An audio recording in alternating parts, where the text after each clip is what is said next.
Hey everyone, it's Ernest with Garden South at Jitterbug Farms. So I was getting ready to pot up a few things, and I thought I would show you these pots that I found. I don't know if you guys have been pricing just gardening supplies in general. It's just like everything else. It is through the roof. And when I find a really good price or a really good deal, I kind of like to put it out here so you guys, if you need it or like it and or find use of it, maybe you can go get it or source it in the same place, and maybe it'll help you as well. That's kind of the whole point of the videos. It's kind of just to teach and share, and hopefully you guys will learn something from me. So I was in Fayetteville and at a place called the Christmas Tree Shop, I think is the correct term. It's over off Skybow Road, and there's several of these stores throughout North Carolina, but they're normally in the spring they will import Terra Cotta Pots, and it's different kinds. It's kind of like a hit or miss. Last year I managed to get some really nice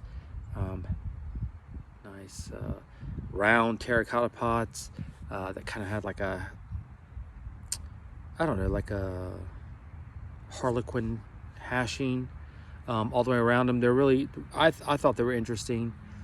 I bought like 8 of them, 4 large ones, 4 small ones, and then decided, ooh, I want more, so I went back.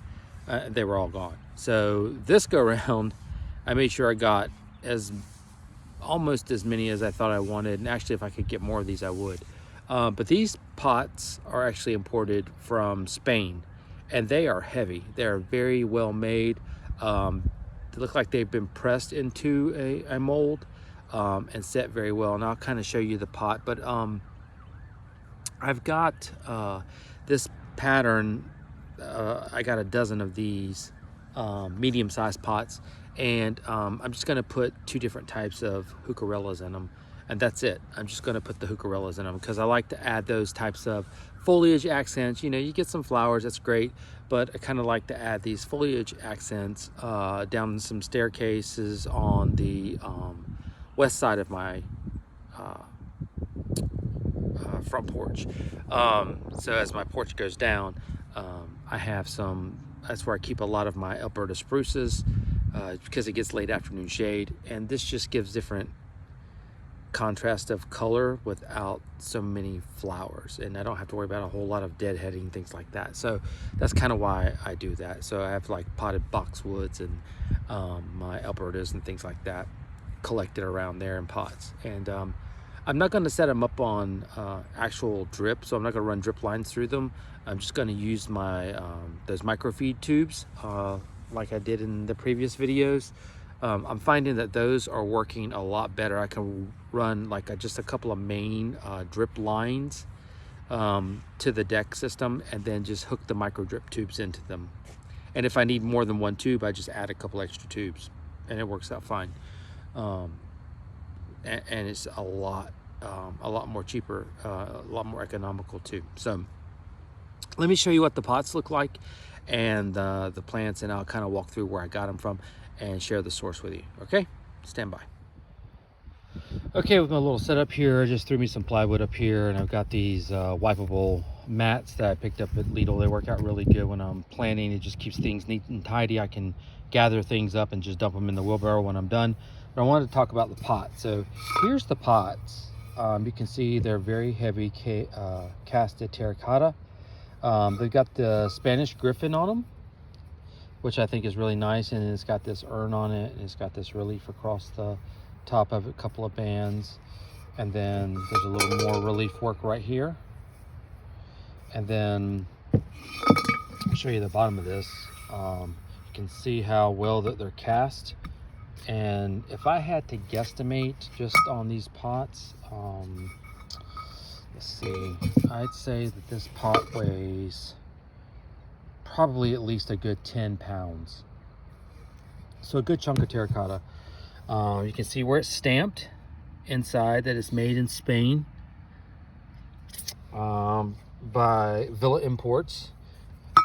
Solid right there. But here's the source information. Obviously, these are not hand painted, but I guess that's just their general label. www.villaimports.com. You might be able to find some information out about their products there. I haven't really gone to the website and looked because I actually was able to find the pots that I were looking for. But I bought several of the large pots because I got small 24-inch rose trees standards that I'm going to put in there and put those into the May garden. But these right here, I'm going to pot up 6 of these are the Marmalade Coral Bells Heucherellas, and they've already started to set blooms. But I mean, really, when I get it potted up in there, I mean, it's basically going to fill up the pot. So that's kind of like, you can kind of see what I'm going to end up with there. So I have this really nice griffin look.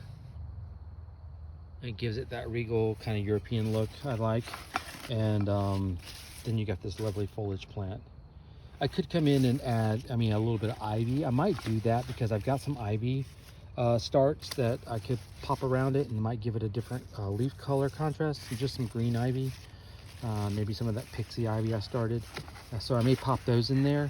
But I'm gonna pot up 6 like that, and then I've got 6 of another color that I'm gonna pot up, and then I'll show you what they look like in the end. In terms of tools, I just got my gloves, I've got my spade, I got a fresh bag of biotone I'm getting ready to break open, and that's it really. That's all I need.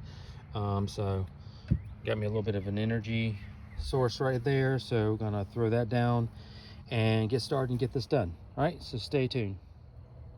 Okay, so first pot done. So this is kind of what I ended up with. So here's my nice griffin pot and my marmalade Heucherella. And I did pop in 3 of those little pixie ivy starts. So there's just, you know, a third around the pot. You'll see that. And really insignificant right now, but eventually those will cascade out and provide some nice green under contrast color to break up the orange of the Terra Cotta and the caramel color of this Heucherella.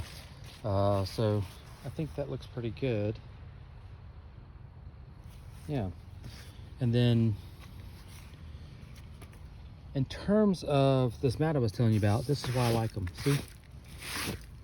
It just sweeps right off, and you sweep it right back in your bucket, and you don't waste anything. It's kind of nifty. All right, so I got to do this 11 more times and get this finished and completed and get it out of the way. But this was the plant. So I'll just show you the tag. It's called Marmalade Coral Bells. Here's the info on the back. Clean that off so you can read. It says golden mature foliage, features hot pink undersides along with sweet sprays of tiny white flowers on vivid red stems in summer. Reaches 10 inches tall and 16 inches wide.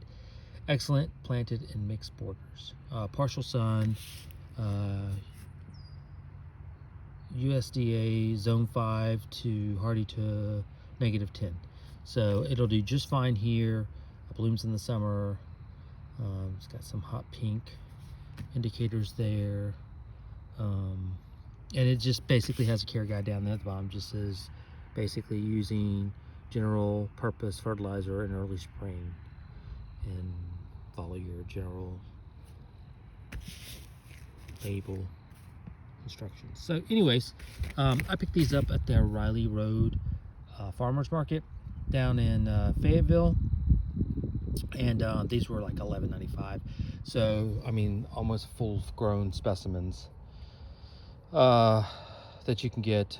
There's not like a whole huge variety of different types of Heucherellas and Heucheras, but the ones that they have are spot on beautiful. So, and they bring in different ones all the time. So yeah, so check those guys out as well. All right, so I'm just gonna throw my tag in there so that I'll have a marker and remember which one that this is, because I mean, there's only like 70 different Heucheras and Heucherellas. All right, let me finish this up and I'll give you an overall quick snapshot of the finished 12. Okay, so the first 6 are done. I'm moving on to the second 6. And the second color I have is this real pretty, it's called Primo Peachberry Ice. Here's the tag. This is grown out by proven winners. Obviously it's perennial. Here's the stats on the plant. It says this one gets 8 to 10 inches tall, 30 inch in spacing, zones 4 through 10, blooms midsummer, sun to shade. So this one, they'll get morning sun till about 1 o'clock, and then they get afternoon shade, which I think these do the very best, especially the fairer colored ones.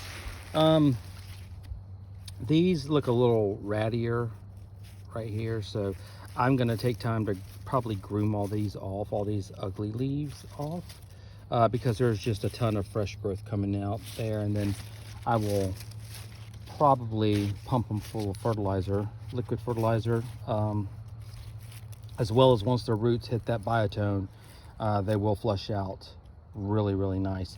And then I did the first 6 with the Pixie Ivy to have kind of like a cascading effect. And then to give it a little bit of a contrast, I had some leftover spike moss from last year that I had wintered over in one of my little cloches. So I'm gonna put this around. I think what I'm gonna do is just break this up, take one pot and break it up, because I think I only had about 6 or 8 pots of this left. So and break this up, and I think that limey colored will have a nice offset contrast with this peachy watermelon colored leaves. These also bloom like a white color, so you can kind of see right here. Let me see against, I don't know if you can see that against my glove, but they have a little faint little white bloom. Yeah, so let me get these 6 done and put the moss in place, and we'll move on to the next ones for the final view. Okay guys, I'm done with this little mini project. It's a dozen pots with the medium Spanish Griffin on it. If you'll recall, that's that pretty little bird, Spanish Griffin, more bird / lion right there. But I ended up putting 6 of the marmalade Heucherellas in there with the Pixie Ivy underneath, and you can't even tell that the Pixie Ivy's in there. They're such a small little plug, but they'll grow. They'll come out. And I tagged every single pot in case I decide to, to change something out for late fall, or I go to store these pots and I want to put these out in the landscape. And then these, which are not quite as full, were the proven winners watermelon ones or peach ones. Can't remember off the top of my head. I shoved the tags down deep in the pot so I would have those, and then underplanted those with a Selaginella spike moss, the slime colored spike moss. I ended up taking 3 pots of that and then just splitting each pot and putting a third around it, and then this will eventually blanket the whole top of the pot underneath just fine. So I did have to clean up these a lot. I think these were actually, these being from proven winners or wherever grower they came from, I think they were maybe last year's plants, because the roots were really compacted. I had to break those up a lot. The roots were coming through the bottom of the pots, which is fine. It just means they were more mature plants. But it had a lot of like leftover debris, and I'll just show you. There was a lot of ugly leaves I had to take off. So anyways, that's what I'm basically doing, is spending my time now going through weeding and cleaning up and getting pots reset as things are, things are arriving, or I'm finding things in the stores and the greenhouses that are becoming readily available, and just getting my late spring, early spring, and early summer displays together. So again, I hope you found this information useful. This is just goes to show you it doesn't take a whole bucket full of flowers just some, you know, some really decent pots. If you think about it, I mean, each one of these pots cost me $14.99. The plants were $10. This is moss that actually I bought some original plants way back and then just split it out. Same thing with these. These were $11.98 from Riley Road. I think I got these at Home Depot. And then the Pixie ivy is just something that I just take cuttings and do. So those fillers, you can save a lot of money by splitting and propagating a lot of these fillers, you know, especially if they're not patented. You know, you can do a lot of that stuff. So probably need to do a whole video on just propagation so you guys can learn a lot of that and save you a bunch of money. All right, well, this is Ernest with Garden South of Jitterbug Farms. I hope you found the information useful and beneficial, and I'm gonna move on to the next project. Talk to you soon.